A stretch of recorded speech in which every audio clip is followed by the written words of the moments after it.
Bonjour à toutes et à tous et bienvenue dans Odyssée, votre émission d'actualité spatiale sur les ondes de Radio GMT.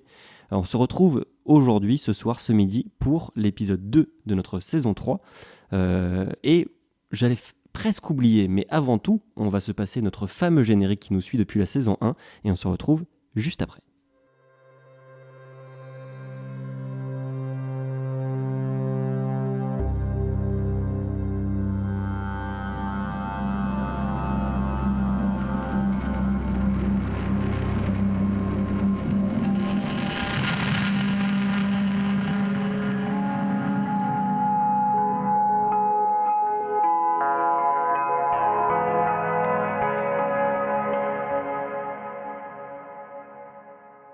Et on se retrouve donc après notre générique et on reçoit ce soir à distance Sophie. Bonsoir Sophie. Bonsoir, merci de m'accueillir aujourd'hui. Avec grand plaisir, que vous pouvez retrouver dans l'épisode Portrait d'espace qu'on a déjà diffusé sur nos réseaux sociaux et sur les chaînes Spotify, etc. Et on a également, bien sûr, la fine équipe quand même, avec mon cher François. Bonsoir François. Bonsoir à tous et toutes. Tu vas bien ? Ça va bien et toi ? Très bien, merci beaucoup. Mon cher Thomas. Bonsoir à toutes et tous. Comment allez-vous ce soir, mes chers confrères, consoeurs, auditeurs ? Très bien. Ça va très bien. Et du coup, moi, je serai là aussi pour essayer de vous mener à la baguette, pour tenir le temps. Ça va être compliqué, je le sais. Donc, qui dit émission d'Odyssée dit partie actualité. On va directement commencer par une actu dont on a déjà pas mal parlé dans l'émission, dans les précédentes saisons. C'est le lancement de la mission Artemis 1 et de la fusée SLS qui a enfin décollé après de multiples péripéties qu'on vous a contées pour certaines. Donc le 16 novembre dernier, la fusée a quitté son pas de tir avec succès du Kennedy Space Center en Floride. Voilà, fusée dont on vous a déjà présenté la démesure, disons. Tout s'est bien passé malgré le fait qu'on a eu quelques frayeurs juste avant le décollage parce qu'elle a quand même essuyé une tempête assez violente. Mais étonnamment, j'ai envie de dire, la NASA a quand même fait le choix de faire décoller la fusée et tout s'est passé quasiment comme prévu. On tient quand même à noter que les moteurs principaux et les boosters étaient en grande partie réutilisés, ce qui est une très bonne chose pour la NASA. Mais là, cette fois-ci, on ne récupère rien. Et donc, le but, c'était d'envoyer une mission vers la Lune. Mais je vais laisser mon cher Thomas vous en parler plus précisément. Oui, en effet, donc c'est la capsule Orion qui a été lâchée de Artemis. Cette capsule Orion, vous avez certainement pu en voir des photos qu'elle a pu prendre depuis l'espace, depuis l'orbite lunaire, puisque la capsule, donc non habitée pour l'instant, mais qui devrait être amenée à l'être, est en phase de test pour voir si tout se passe bien, pour voir si on avait mis quelqu'un dedans, il serait mort ou pas, est passée à 130 km de notre satellite naturel, pas plus tard que ce lundi 21 novembre. Et donc elle a pu prendre des photos assez incroyables de la Lune. On a eu droit finalement à ce qu'on pourrait presque appeler ça une perche à selfie en Bluetooth, parce qu'on a pu être tous ensemble, terriens, sur la même photo, en un regard. Et voilà, donc c'est assez incroyable, on a droit à des photos lunaires d'une belle proximité, des photos de la Terre, et savoir que la capsule Orion se porte bien. Bien que on a eu droit quand même à une petite période de stress, puisque, alors j'ai plus les chiffres exacts en tête, mais pendant quelques temps, la capsule Orion était hors signal. Donc on n'a pas eu de nouvelles d'elle, on ne savait pas si elle allait bien, pourtant elle allait quand même très vite. Et on a su à son retour derrière la Lune que tout se passait pour le mieux. Mais ça, c'était normal. On tient à rassurer tout le monde. C'était C'est nominal. juste que la capsule est donc passée ce qu'on appelle derrière la Lune, donc sur la face cachée de la Lune. Et vu la Lune est en opposition avec la capsule, la Terre ne peut pas recevoir les signaux. En tout cas, pour le moment, on est en train d'essayer de mettre en place des relais pour que ça fonctionne. Et ça a été le cas avec toutes les missions Apollo et toutes les missions lunaires. Donc, pas d'inquiétude, mais quand même, c'est un moment un peu charnière où tout le monde croise les doigts, serre les fesses si on peut dire, pour retrouver le signal au moment où la capsule revient à l'horizon de la Lune et qu'on puisse capter ces signaux. Je ne sais pas si toi François ou toi Sophie, vous avez également suivi un petit peu cette mission test, mais cette première mission lunaire depuis quand même 50 ans, vouée à être habitée. Oui, je sais pas si François, tu veux réagir, mais nous, c'est vrai qu'on a suivi le lancement depuis l'ESA. On a essayé d'organiser un petit événement, ça, il n'y avait pas grand monde, dans la cafétéria en bas du siège de l'ESA pour regarder sur un grand écran ensemble le lancement. Et c'est vrai que à l'agence, c'était comme il y a aussi une partie de ce qu'on fait à l'ESA qui va partir sur la Lune. Donc on en profite aussi pour regarder ça ensemble et se féliciter de cet événement. Tu m'étonnes qu'il n'y ait pas grand monde, c'était quand même à 8h du matin, donc... Ah ouais, c'était horrible. À la base, ça devait être à 7h05, donc il y avait vraiment Oui, personne c'est quand je vrai. suis arrivée. Même, c'était même pas ouvert. J'ai demandé à un mec de la sécurité de m'ouvrir. Et c'est marrant, on en discutait et il me disait mais c'est quoi le programme Artemis? Je connais pas du tout. Donc on a eu un peu une discussion sur ce que c'était, ce que ça voulait dire. C'est marrant. Donc, Et ensuite, les Tu as gens ont pu commencé faire à un peu arriver de un peu plus tard. vulgarisation de l'espace. J'ai essayé, mais c'est dur, hein. eh J'avais ouais. un boulot pas facile. Bah écoute, je pense que toi aussi t'en fais quand même partie, mais c'est drôle de voir que ouais, à 7h et quelques, il y a quand même des gens à l'ESA qui suivent le lancement, alors que c'était quand même effectivement très tôt. François, t'as suivi un petit peu? Oui, bah, j'ai suivi par les médias, mais j'ai d'autant plus suivi avec plaisir que ça reste l'espace qui fait rêver, celui-là. Ce qui n'est pas le cas de, de tous les programmes, mais celui-ci, en l'occurrence, bon, si ça nous permet de vivre aussi notre moment Apollo, on va pas cracher dans la soupe. Voilà. On voulait vous faire un petit point parce que n'empêche que SLS et Artemis, ça fait un petit moment qu'on vous en parle. Donc, seconde actualité. Je laisse Thomas rebondir, excuse-moi. Non, moi j'avais un point et j'ai envie d'avoir un peu vos commentaires. Alors on publiera comme d'habitude l'émission sur notre Instagram Odyssée-GMT. Parce que c'est intéressant de savoir, moi dans les retours que j'ai pu avoir, des échanges que j'ai eus avec des collègues, avec des amis, il y a des gens qui sont passionnés par cette mission Artemis, de se dire qu'on pourrait avoir des gens qui vont aller sur la Lune, qui vont habiter, évoluer sur la Lune éventuellement par la suite. Et il y a des gens qui vivent ça, comme tu l'as dit François, comme notre mission Apollo à nous, donc qui ont cette hype incroyable qui nous suit, je pense, nous, autour de ces micros. Et en fait, à côté de ça, j'ai aussi l'extrême opposé des gens qui disent bah, on est déjà allé sur la Lune, on s'en fout un peu, qui comprennent pas trop les intérêts qu'il peut y avoir derrière, qu'il peut y avoir scientifiquement, qu'il peut y avoir en termes de plateforme relais pour aller plus loin, et qui pensent que l'intérêt principal, c'est Mars, c'est Europe, c'est Saturne et d'autres planètes.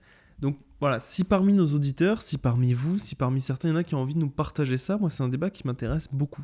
Voilà, ça que je voulais partager avec vous. Écoute, merci beaucoup. Donc je transitionne vers la deuxième actualité que va nous présenter François, qui concerne, je crois, une réponse de la NASA sur un nom un peu controversé. Exactement, puisque alors Artemis nous fait rêver, mais James Webb nous fait rêver aussi depuis décembre dernier. Mais la question que je voudrais poser, c'est savez-vous qui est James Webb? Eh bien, James Webb, c'était l'administrateur de la NASA entre 61 et 68, c'est-à-dire pendant la plus grande partie de la course à la Lune, donc la plus grande partie d'Apollo. Voilà, on y revient, la boucle est bouclée. Et ce qui est étonnant, c'est que pour une fois, ce télescope, il n'a pas été nommé d'après un astronome, mais donc d'après un administrateur. Et ce nom a fait beaucoup de remous. Mais c'est pas pour cette raison qu'il a fait beaucoup de remous. Petit rappel des faits, le 1er mars 2021, plusieurs astronomes ont publié une lettre ouverte qui a demandé à renommer le télescope. Pourquoi ? Eh bien parce que James Webb, pour ces astronomes, lorsqu'il était secrétaire d'État adjoint des États-Unis au début des années 50, et également quand il était administrateur de la NASA, eh bien ce James Webb aurait participé à ce que l'on appelle la Lavender Scare. Lavender Scare, eh bien c'est la politique officielle des États-Unis de discrimination contre les homosexuels et les dénommés pervers, les pervers, ceux qui ont des pratiques sexuelles perverses.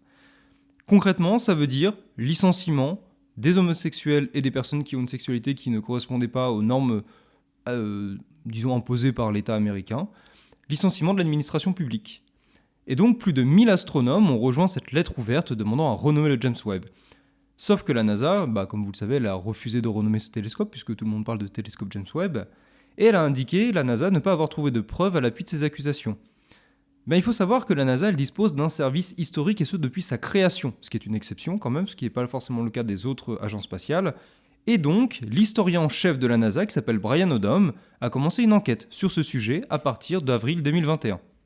Il vient tout juste de rendre son rapport mi-novembre sur ces accusations, et il affirme que James Webb n'a pas mené d'action de discrimination.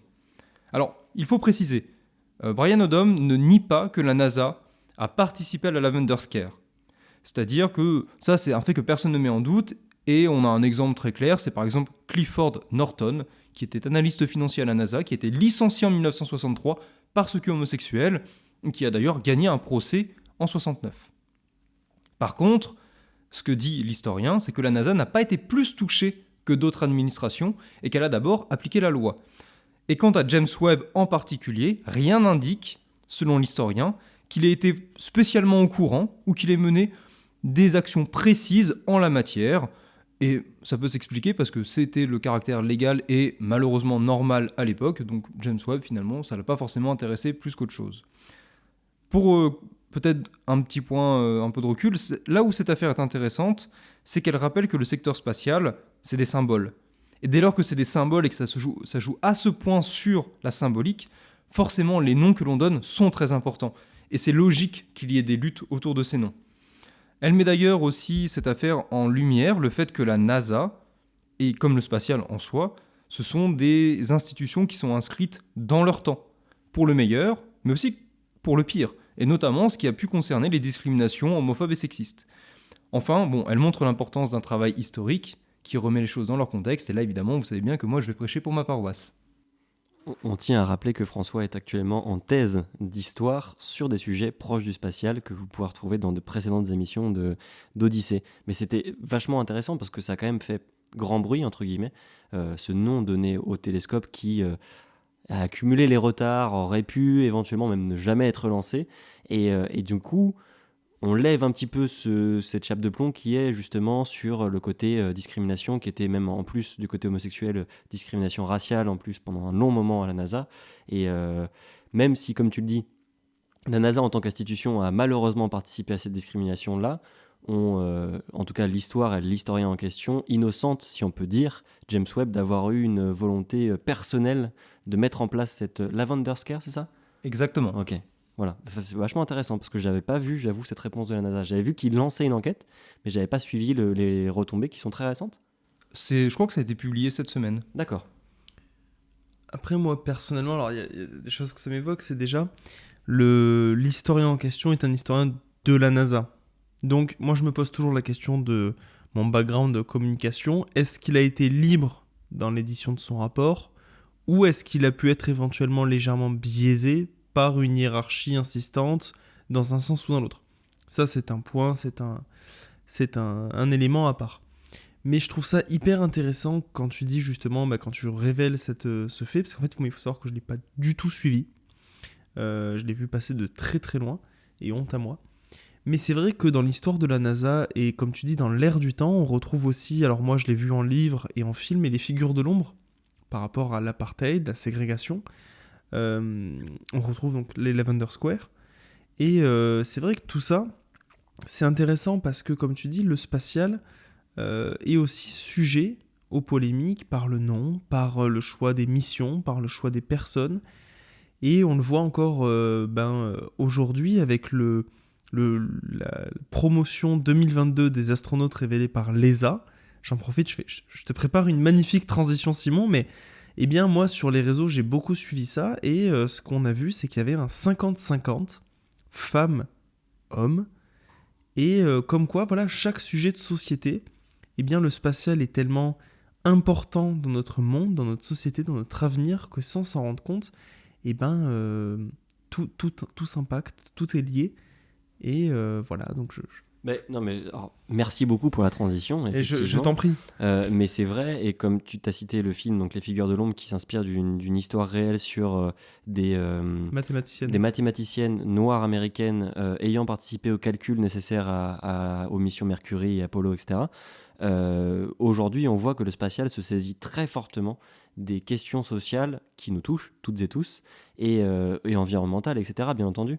Mais c'est en tout cas, comme tu le dis, très symbolique de justement mettre vraiment en avant. Là, on va y revenir. Donc du coup, on va quand même évoquer très rapidement la conférence de presse de l'ESA à propos des nouvelles promotions d'astronautes donc 2022 et de différentes annonces qu'il y a autour. Donc on vous précise qu'on est aujourd'hui, nous, quand on enregistre le 23 novembre, donc le jour même de la conférence de presse. Donc nos éléments, on va évoquer ça assez rapidement parce que les éléments pour l'instant sont tout neufs et on y reviendra dans les prochaines émissions, c'est certain.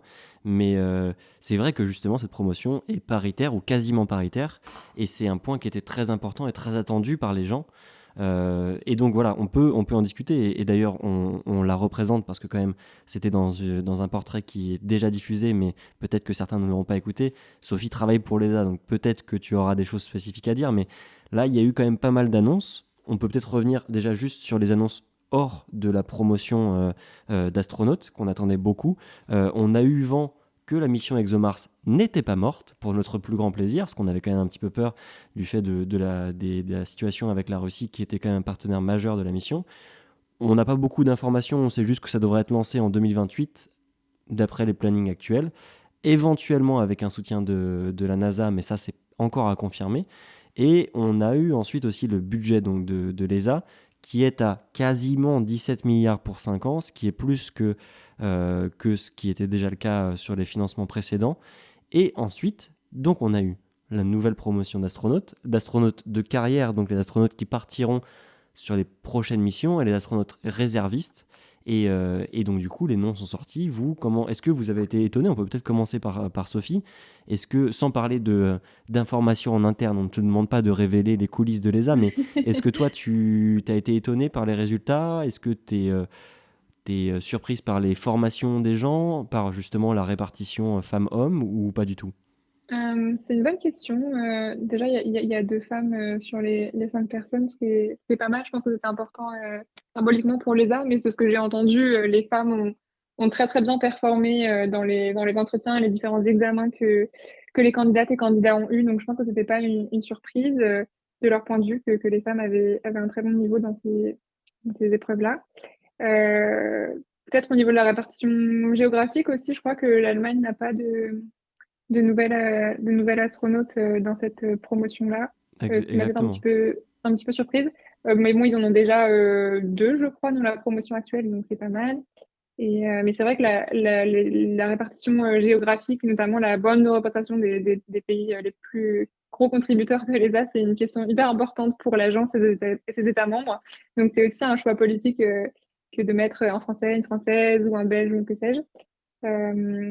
Et voilà, qu'est-ce que je peux dire sinon, bah nous, on a suivi ça depuis le bureau. J'ai pas eu la chance d'aller à la ministérielle cette année, mais peut-être la prochaine. Et ce que je voulais dire aussi, peut-être en rebondissant aussi sur ce qui a été dit avant, sur la Vanderscare à la NASA et le James Webb Telescope, c'est que je pense que c'est important de ne pas considérer que c'est aussi uniquement derrière nous et que c'est un passé ancien. C'est vrai qu'il y a quand même pas mal de problématiques de représentation des femmes dans le secteur, de violences sexistes et sexuelles, peut-être encore plus que dans d'autres secteurs, parce que c'est un secteur très, très masculin historiquement, et un secteur avec beaucoup de professions techniques historiquement masculines aussi. Donc c'est un problème qui est très actuel pour moi et qui ne peut pas se résoudre uniquement par le fait qu'on va mettre plus de femmes dans le corps européen des astronautes de l'ESA. Je pense que c'est un problème beaucoup, beaucoup plus profond. Mais voilà, on avance petit à petit, mais c'est vrai que je voudrais aussi voir des politiques diversité de l'agence, de l'industrie qui soient plus ambitieuses. Je voudrais voir des vrais changements dans la culture de ces organisations-là. Ouais, et puis, enfin, c'est comme tu l'as évoqué, c'est loin d'être un problème derrière nous. Le spatial s'en saisit, même si, comme tu le dis, ça reste quand même un milieu masculin pour l'instant qui évolue quand même. Mais un point qu'on n'a pas évoqué et qui est quand même aussi intéressant d'un point de vue inclusivité, c'est qu'il y a eu la première nomination d'un parastronaute, comme il Oui, le nomme, je tout à crois, c'est fait. bien ça le mot utilisé, qui était Alors, je sais pas comment on dit en français. Ouais. je trouve que la traduction, en Mais final, fonctionne parastronaute, c'est plutôt très bien. joli.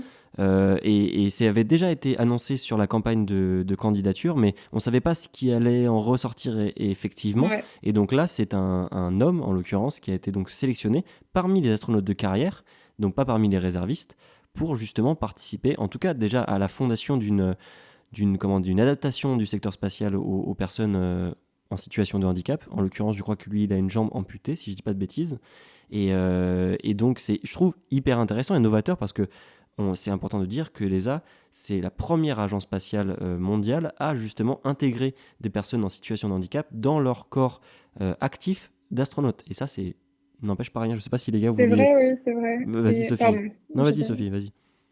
Non, juste rapidement, c'est vrai que bah, d'autant plus qu'une fois qu'on est dans la station spatiale ou dans d'autres stations ou d'autres missions, s'il est amené à en faire, qui est considéré comme un handicap sur Terre sera plus forcément le cas en microgravité, parce que c'est vrai que quand on a une jambe en moins ou une prothèse, ou voilà, c'est plus forcément un handicap en apesanteur.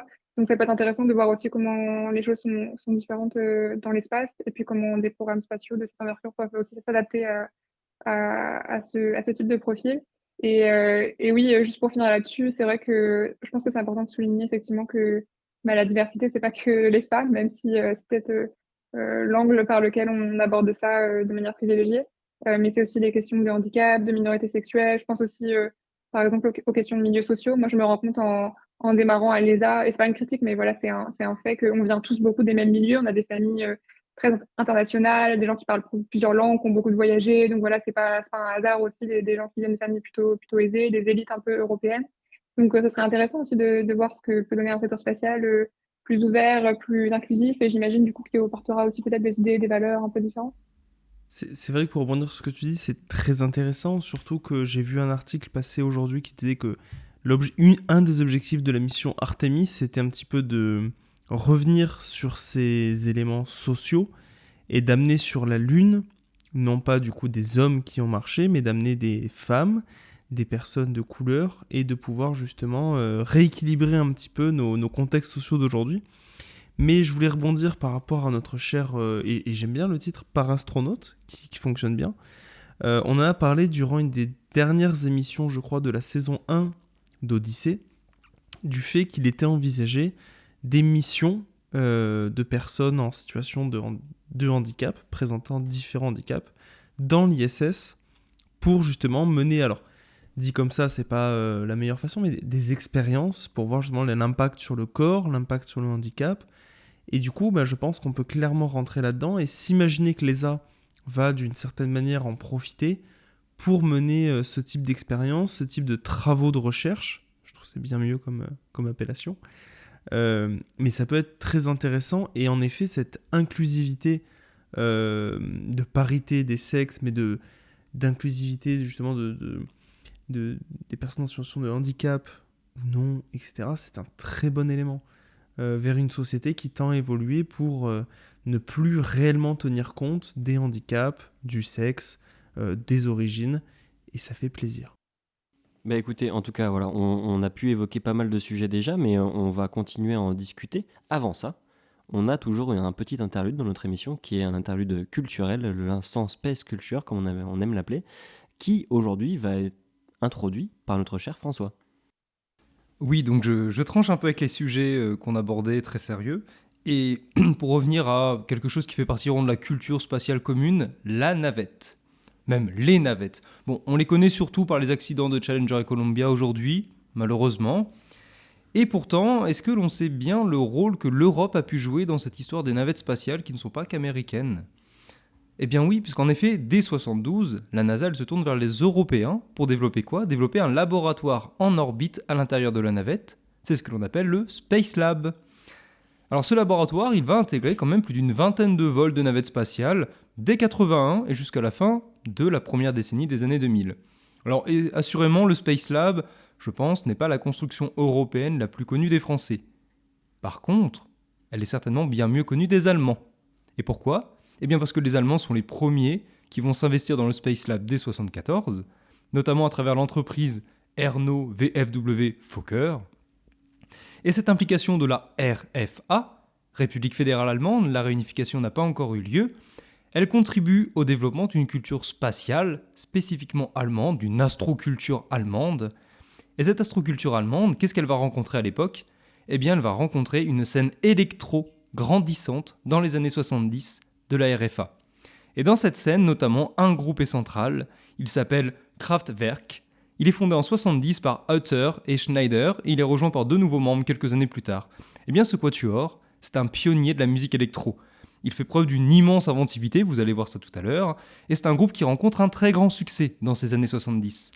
Il a une musique qui est innovante, évidemment avec des instruments électroniques, et il fait la part belle à des sons qui sont réellement originaux, et même encore à nos oreilles, ça peut nous paraître un peu étrange. C'est un groupe qui aborde le monde moderne avec une certaine fascination. En réalité, quand on s'intéresse au spatial, on est toujours un peu fasciné quand même par la puissance de la technologie. Mais ce groupe n'ignore pas la part sombre non plus de ce monde moderne. Kraftwerk, c'est un groupe qui va nommer son style robot pop. Eh bien en 1978, Kraftwerk sort un album qui s'appelle The Man Machine. Et aux côtés du ultra classique désormais The Robots, eh bien cet album contient une chanson intitulée Space Lab.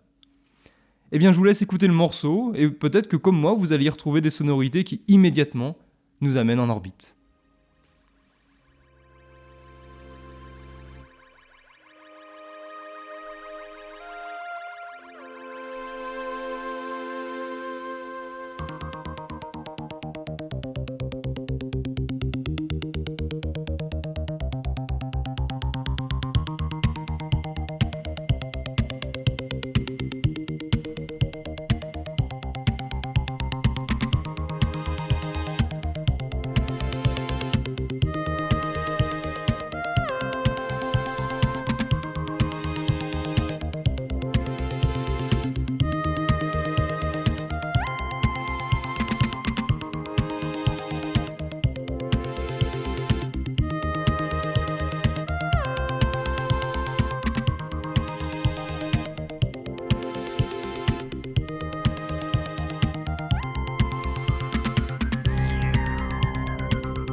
Et nous revoici après cette interlude musicale, cette space culture, cet instant voyage présenté par François. Merci François.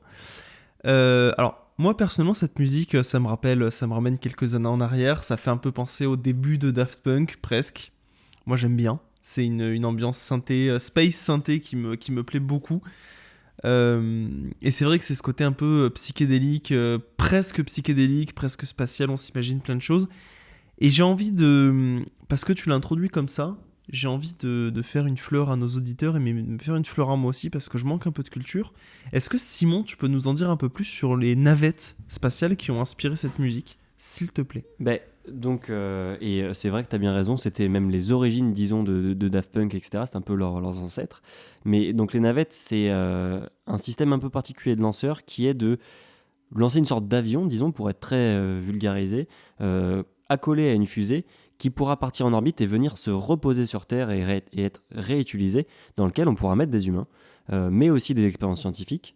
Les navettes spatiales, on parle beaucoup de la navette américaine. Il n'y a pas eu que des navettes américaines, il y a aussi eu un programme de navettes soviétique, la navette Buran, qui malheureusement a été abandonnée pour plein de raisons, dont la chute de l'URSS, mais qui était aussi une navette autonome, ce que n'était pas la navette spatiale d'ailleurs, qui était un gros point, mais ça a été abandonné par les Américains parce que trop dangereux et extrêmement cher aussi. Au final, c'était présenté comme étant économique, spoiler alert, ça n'a jamais été économique. Le moment où on récupérait les navettes qui atterrissaient sur une piste d'aéroport, une des plus longues du monde d'ailleurs, ça coûtait extrêmement cher de les remettre en service. Et en plus de ça, il y a eu malheureusement deux accidents majeurs mortels qui ont tué 14 personnes, si je ne me trompe pas. Parce que la navette accueillait à chaque fois 7 passagers qui ont participé à faire que la navette a disparu. Et donc aujourd'hui, il existe encore des navettes spatiales, mais qui sont entièrement autonomes, une américaine surtout, majoritairement, qui fait des missions de plusieurs mois à plusieurs années dans l'espace pour un compte civil, mais surtout militaire. Donc voilà, les navettes, c'était un but d'innovation, disons, technologique dans le milieu des lanceurs, mais qui s'est avéré, en tout cas pour le moment, être assez peu efficace, au moins sur le côté économie. Après, ça avait des avantages parce qu'il faut préciser que l'ISS a été en grande partie permise par la navette spatiale et également Hubble qui a été lancé, et on a eu de nombreux travaux de maintenance et d'amélioration qui ont été faits par la navette spatiale et qui étaient uniquement permises par ce véhicule-là. Je vous propose, on a la chance d'avoir avec nous ce soir Sophie, donc on va justement parler de sujets en lien avec l'ESA, mais je vais laisser François introduire si tu veux. Enfin, sur une première question en lien avec ton métier à l'ESA, comment c'est ça que tu voulais Oui, exactement. C'est peut-être nous présenter ton métier très concrètement, Sophie Alésa. Ouais.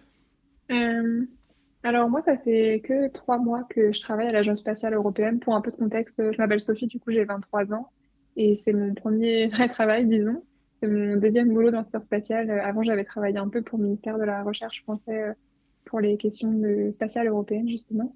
Et maintenant, je me retrouve à l'ESA, l'Agence spatiale européenne, où j'ai un contrat de Young Graduate Trainee, qui est des contrats qu'ils offrent aux jeunes diplômés, qui sont des contrats de 1 an renouvelables une fois. Donc, en général, les gens restent 2 ans.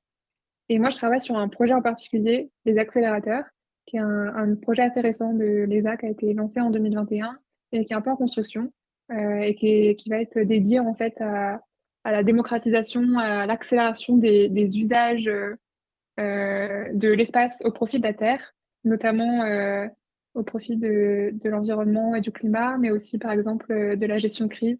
Donc voilà, c'est le projet sur lequel je travaille à l'agence depuis 3 mois. et du coup, ce poste-là, parce que moi, j'avais compris que quand tu rentrais à l'ESA, on t'envoyait en général dans un autre pays que ton pays d'origine. Et d'après ce que tu nous as présenté dans la précédente émission, où on a fait un peu ton portrait et ton parcours, toi, tu es à Paris, donc au siège, disons, administratif de l'ESA. Et pourquoi cette position-là, contrairement à d'autres ingénieurs qui, d'après ce que j'avais compris, étaient envoyés plutôt aux Pays-Bas, en Allemagne, etc., pour justement ce côté européen, international. Toi, le poste était à Paris? Euh, oui, le poste était basé à Paris. Je pense que c'est un peu une coïncidence. Je ne sais pas si c'est pareil pour les ingénieurs, mais en tout cas, pour tous les young trainees, et je pense pour la plupart des postes, c'est vrai que ça dépend vraiment du type de poste, en fait. Donc, en fonction des types de postes, on est répartis sur les différents sites. Là, par exemple, moi, je suis dans la direction des affaires européennes, juridiques et internationales, dont un peu le management et certains départements sont basés à Paris, auprès du directeur général. Donc, c'est vrai que ça a des sens pour moi de travailler à Paris. Et c'est vrai que c'est aussi un confort d'être dans sa ville natale, où aussi le staff parle français. Je pense aux gens de la cantine ou aux gens informaticiens, enfin, voilà. Mais ça peut être aussi une super expérience de se retrouver à l'étranger, que ce soit aux Pays-Bas, en Italie, en Allemagne. Il y a des sites de l'ESA qui sont beaucoup plus gros là-bas qu'en France d'ailleurs. Et du coup, d'ailleurs, travailler comme ça avec un personnel international, ou en tout cas intra-européen, mais pas que, comment ça se passe au quotidien? Enfin, toi tu es à Paris, donc c'est un peu différent, mais même, vous parlez majoritairement français, aussi anglais, d'autres langues éventuellement? C'est une bonne question. Alors, moi, j'avais vraiment l'a priori qu'on allait parler 100% anglais parce que mon manager est britannique et la plupart des gens que je croise sont italiens, sont allemands, que sais-je, même s'il y a aussi beaucoup de Français à l'agence, il faut le dire, au siège, mais partout en fait. Donc, il y a des nationalités qui sont un peu surreprésentées. Je crois que les Italiens aussi, ils sont un peu trop par rapport à leur population. Mais voilà, donc il y a des nationalités un peu plus proéminentes que d'autres. Mais j'ai eu la surprise en arrivant au siège de voir que beaucoup de gens parlaient d'autres langues, et notamment le français, en fait. La plupart des gens, sinon tout le monde, parle français, même parfois un très bon français. Donc, c'est des langues que les gens apprennent facilement en travaillant à l'ESA. C'est des gens qui sont très friands de langues. Donc, même si on parle majoritairement anglais, parce que c'est la langue de travail, souvent dans les couloirs, à la cantine ou en marge d'une réunion, on parle d'autres langues, même si c'est pas forcément les langues, disons, natales des gens. Et par exemple, mon manager, du coup, Graham, qui est britannique, est bilingue en français. Il vit à Paris depuis quoi, un an et demi. Mais en fait, il a fait l'ENA quand il était plus jeune parce que, il a travaillé pour l'administration britannique toute sa vie. Et il n'y a pas vraiment d'équivalent de l'ENA au Royaume-Uni. Donc, on a aussi des parcours comme ça où les gens ont fait leurs études ailleurs, se sont formés ailleurs, ont travaillé dans d'autres pays. Et donc, c'est, je dirais, ouais, un environnement super international où les gens parlent énormément de langues. C'est assez intimidant. Mais voilà, au siège, ouais, on entend beaucoup, beaucoup d'anglais et aussi de français et quelques autres langues.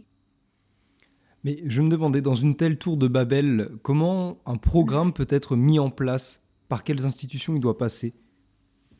C'est une très bonne question. Alors, moi, je travaille sur l'accélérateur qui n'est pas un programme de l'ESA, même si l'agence est d'abord et avant tout une agence de programme. Donc, je suis dans une position un peu particulière où je viens de débarquer à l'agence et je travaille pas sur un programme, donc je ne sais pas si je suis la mieux placée pour répondre à cette question.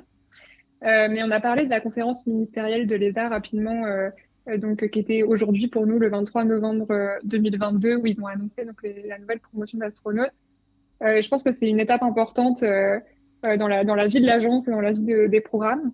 En fait, tous les 3 ans, les 22 États membres de l'Agence spatiale européenne se réunissent autour d'une table. C'est dans un pays différent à chaque fois. Il y a un pays hôte. Cette année, c'était à Paris. Ils sont réunis au Grand Palais éphémère avec Joseph H. Barrer, le directeur général, ses équipes de l'ESA, et puis donc des observateurs comme la Commission et les États membres évidemment, qui étaient représentés par leurs ministres. Donc les ministres de l'espace, en général, c'est les ministres de l'économie des pays États membres. Donc pour nous, c'était Bruno Le Maire, mais ça peut changer aussi. Ça peut être parfois les ministres de la Recherche ou autres. Et donc toutes ces personnes-là se mettent autour de la table tous les 3 ans et décident en fait de combien d'argent ils vont mettre sur la table pour les années à venir et sur quel programme en fait ils vont miser et à quelle hauteur. Donc cette année c'était un succès. Il y a eu plus de 17% je crois de budget par rapport à la dernière conférence ministérielle de l'ESA qui était en 2019. Donc là on a atteint quasiment 17 milliards. Je sais plus qui disait Simon je crois.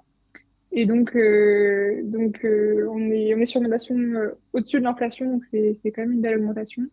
Et donc ça, c'est le niveau un petit peu ministériel. Ça arrive une fois tous les 3 ans, c'est pas non plus énorme.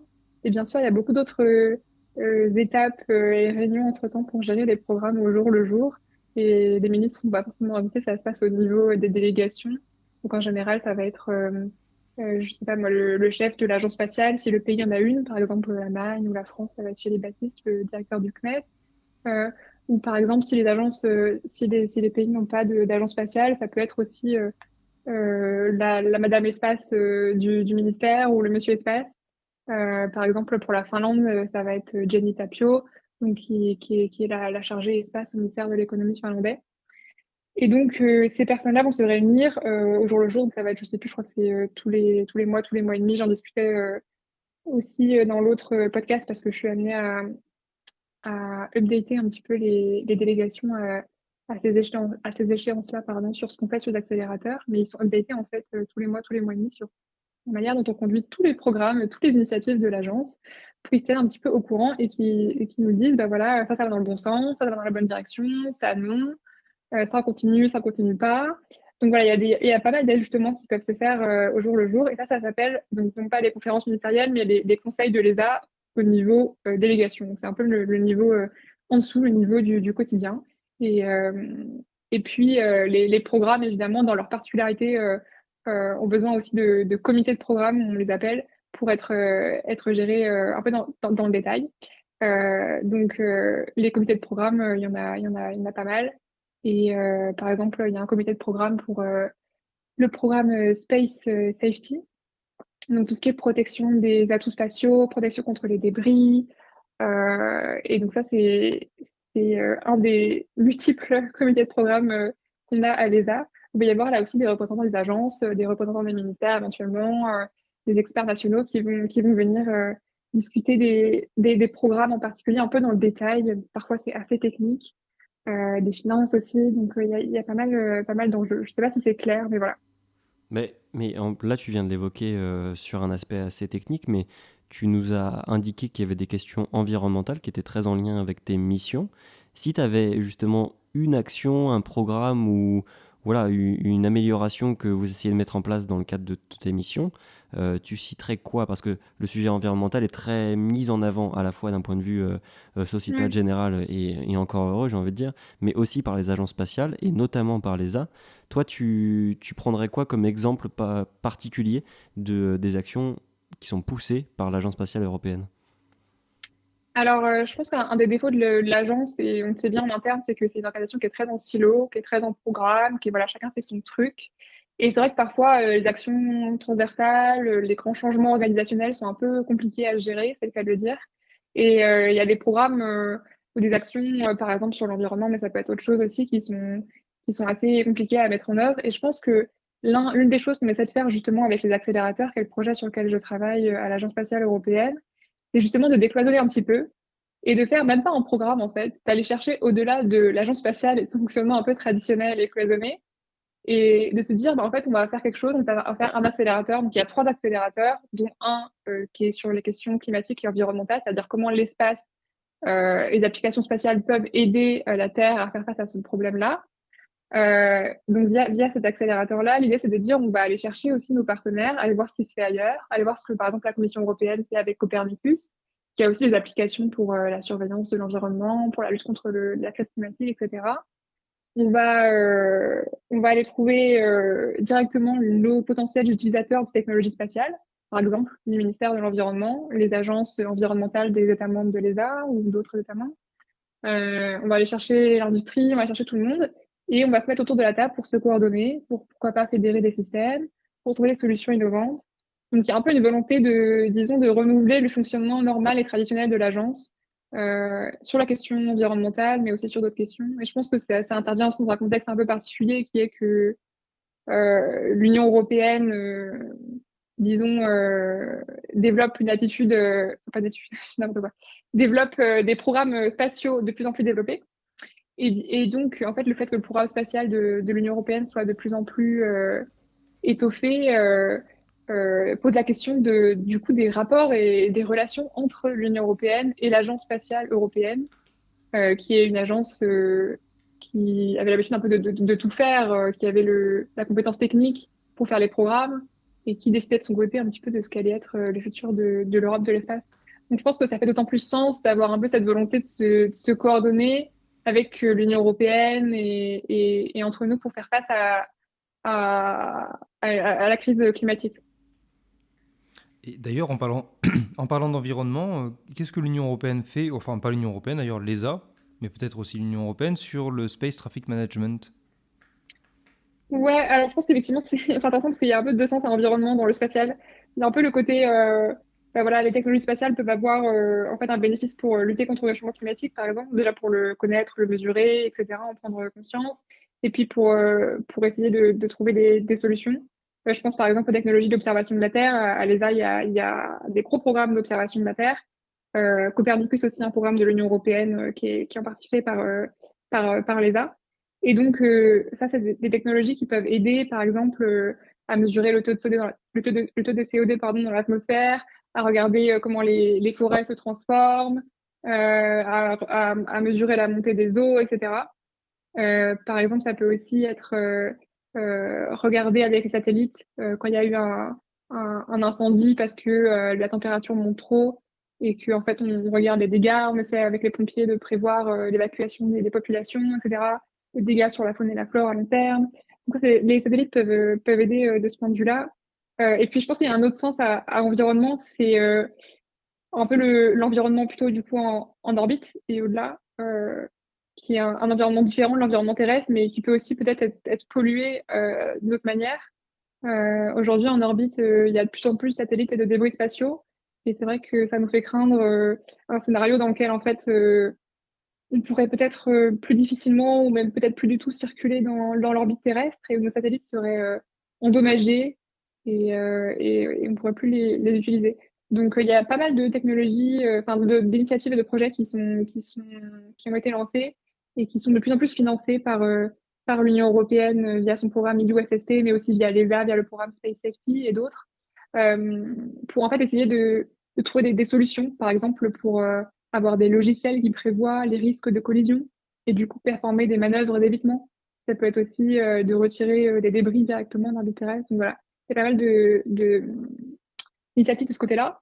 Et donc je mentionnais, enfin tu posais une question sur l'initiative de l'Union européenne et de l'ESA en la matière. Donc c'est ce qu'on appelle le Space Traffic Management de manière plus générale. Il y a un côté très concret, très voilà, anti-collision, on retire des débris, etc. Et puis il y a le volet aussi, je pense, peut-être plus réglementaire et politique. Et l'Union européenne, parce que c'est une institution politique aussi, peut-être contrairement à l'Agence spatiale qui est d'abord une agence de R&D, l'Union européenne considère, enfin pense, envisage le fait de peut-être légiférer aussi sur ce sujet-là. Donc moi, quand j'étais en stage au ministère de la Recherche en Affaires spatiales, on a travaillé sur le suivi et l'amendement du projet de conclusion du Conseil de l'Union européenne sur le Space Traffic Management, qui a été proposé par la France, parce que la France, l'année dernière, avait présidé pendant 6 mois le Conseil de l'Union européenne. C'est une présidence tournante entre les États membres. Et donc, ce projet-là a été adopté en juin 2022, donc assez récemment. Et l'idée, c'est que les 27 États membres de l'Union européenne se sont mis autour de la table et ont un peu donné le OK à la Commission pour qu'elle avance sur ces projets, déjà d'investir dans des technologies d'anti-collision, de lutte contre les débris, etc.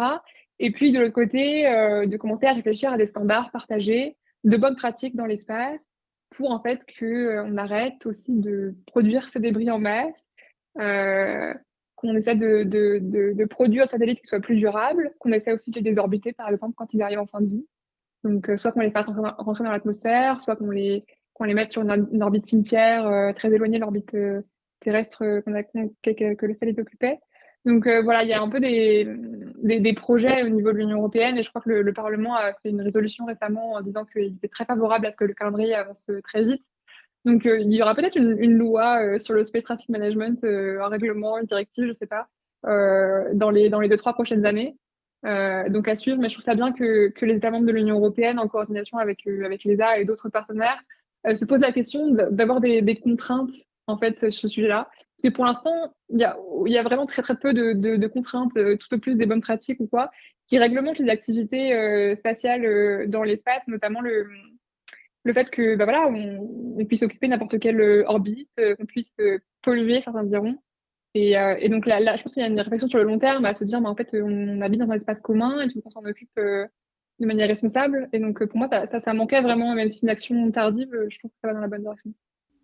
Désolée, j'étais un peu longue, je sais pas si c'est clair. Non, mais c'est un sujet qu'on avait déjà pas mal évoqué, mais c'était très intéressant d'avoir ton point de vue en tant qu'actrice quand même active de l'Agence spatiale européenne. Mais toi, pour clôturer, disons, cette émission et revenir sur un aspect très concret, dans tes missions, comment tu participes, comment tu aides, comment tu apportes ton expertise et impulses, disons, amplifies ce changement et ces missions que je trouve d'intérêt général, hein, mais qui sont mises en avant par les uns. Je pense qu'un exemple que je peux prendre, c'est le dernier accélérateur, le troisième accélérateur qui est prévu dans les accélérateurs. Donc, j'ai dit qu'il y en avait trois. J'ai parlé du premier qui était plus environnement, climat. Il y a un deuxième qui est réponse aux crises, qui est plus axé sur la sécurité civile. Et il y en a un troisième dont j'ai pas parlé, qui est en fait l'idée, c'est de se dire une fois qu'on a des technologies, des applications spatiales qui nous servent sur Terre pour le climat, pour les crises, pour que sais-je, il faut aussi les protéger parce que justement, il y a cette problématique de débris, de suroccupation orbitale, etc. Donc ça, c'est un peu l'accélérateur qu'on appelle Protect, protection des atouts spatiaux, qui vise à répondre à ce problème. Et comme je l'ai dit, ce problème de Space Traffic Management, il y a l'ESA et l'Union européenne qui l'adresse de manière un peu disjointe. Donc la commission via EUSST, son programme de surveillance de l'espace, et via des initiatives politiques, législatives, etc. Et puis l'ESA avec son Space Safety Programme. Et je pense qu'il y a un manque de coordination assez flagrant. Souvent, il y a les États membres, dont la France, qui font remarquer à l'ESA qu'en fait, elle a des activités qui peuvent apparaître peut-être quasiment en duplication du programme EUSST. Et donc, il y a un peu des tensions là-dessus parce que l'ESA ne veut pas non plus lâcher le morceau et pense qu'elle a un rôle à jouer en tant qu'agence spatiale là-dedans. Et puis l'Union européenne qui lui dit, mais regardez, moi, je fais aussi mon programme de mon côté et ça marche très bien. Et c'est aussi une problématique qui est liée à la sécurité, la surveillance de l'espace. Quand on regarde ce qui se passe, quels sont les mouvements de satellites, y compris militaires, donc c'est une question un peu sensible. On sait où chacun est. Donc du coup, je préfère gérer ça avec mes États membres de l'Union européenne dans un cadre plus sécure et plus protégé. C'est un peu le discours de l'Union européenne. Donc, sous-entendu, sans le Royaume-Uni et les États membres qui seraient membres de l'ESA mais pas de l'Union européenne et auxquels on pourrait peut-être faire moins confiance sur ces questions-là. Donc, c'est une ligne de tension intéressante. Et du coup, je pense que l'accélérateur Protec, peut-être qu'on essaie de faire avec l'ESA, c'est justement de faire un pas en avant et de se dire, en fait, de tendre le bras à la Commission et de dire, mais regardez, on va travailler ensemble, on va se mettre d'accord, on va chacun faire notre truc, justement, en délimitant bien quelles sont les responsabilités des uns des autres, quelles sont les expertises, les forces de chacun. Et donc, par exemple, il y a eu je sais plus comment on appelle ça, un joint understanding, je sais pas trop comment ça se dit en français, mais en gros, un accord entre l'ESA et l'Union européenne sur ces questions-là récemment. Donc, il y a quelques mois, c'est vraiment très récent. Et je pense que c'est une bonne avancée parce que justement, sous ce volet de l'accélérateur, on peut mettre ces deux acteurs autour de la table et leur dire, mais en fait, écoutez-vous, coordonnez-vous. Et comme ça, tout se passera dans l'intérêt de tous en tant que Europe, quoi. Vous avez Donc, vraiment le rôle de médiateur et médiatrice en fait de ces exactement, je pense velléités européennes. que ça peut être une force d'accélérateur. D'accord, bah écoute, non mais c'est voilà, très concret de réponse à ma question, justement ce rôle de coordination et de médiation, disons, européenne et internationale sur des questions qui peuvent impacter différemment les gens, intéresser différemment les acteurs et actrices de l'industrie spatiale. Je ne sais pas si les gars voulaient rajouter quelque chose de particulier. En tout cas, merci beaucoup Sophie de nous avoir accompagnés pour cette Merci à émission vous. J'espère que d'Odyssée. c'était assez clair, mais c'est vrai que je suis à l'agence depuis 3 mois, donc je suis aussi en train d'apprendre comme vous. Mais Mais en tout cas, j'étais ravie de pouvoir participer. je pense que c'était un point de vue justement très intéressant du fait de ta nouveauté à l'ESA, d'avoir ce regard frais sur vos activités et vos actions. Donc en tout cas, voilà, je te renouvelle mes remerciements et nos remerciements pour ta présence. Tu seras bien Merci. Est-ce évidemment... que je voulais dire aussi rapidement, Vas-y. désolée, je t'interromps, mais juste pour dire que évidemment, je représente pas du tout la parole de mes supérieurs ou même de l'ESA et que voilà, je parlais hors mon nom dans ce podcast, juste pour préciser. C'est bien pour ça Ça qu'on me t'a paraît évident. présenté en ton nom et pas au nom de l'Agence spatiale européenne, ne t'inquiète pas. Merci. Et je tiens à remercier également mes comparses pour ce soir, mon cher François et mon cher Thomas. Merci à vous les gars. Encore une belle émission. Enfin, je vous laisse si vous voulez dire un petit mot pour cette fin d'émission. Oui, bien, merci à vous, c'était un vrai plaisir. Et merci Sophie, c'était vraiment passionnant. C'est vraiment bien d'avoir Merci ce à regard vous. de l'intérieur. Donc encore merci Sophie d'avoir participé. Merci beaucoup à vous, belle équipe pour cette nouvelle émission. Merci beaucoup Sophie pour ta présence. Comme Simon a pu le dire, tu es la bienvenue pour de futures émissions avec un grand plaisir. Si même tu veux ramener du monde avec toi, ce sera avec joie de Volontiers. partager de nouveaux points de vue. Et puis nous, c'est quelque chose, on a envie à l'image de cette promotion 2022 des astronautes de retrouver une certaine parité. Ça permet d'avoir d'autres points de vue, ça permet d'avancer sur des débats, mais en tout cas merci beaucoup, merci à vous et puis à toi Simon pour rendre l'antenne. Non mais en tout cas ce qu'on voulait vous dire c'est qu'on vous remercie déjà de nous avoir accompagnés jusqu'ici. On vous souhaite une très bonne journée ou une très bonne soirée dépendant de quand vous nous écoutez. On vous laisse aller découvrir les autres contenus à la fois sur la page d'Odyssée mais sur les différentes émissions de Good Morning Toulouse alias GMT et on se retrouve très bientôt pour une prochaine émission et bonne soirée.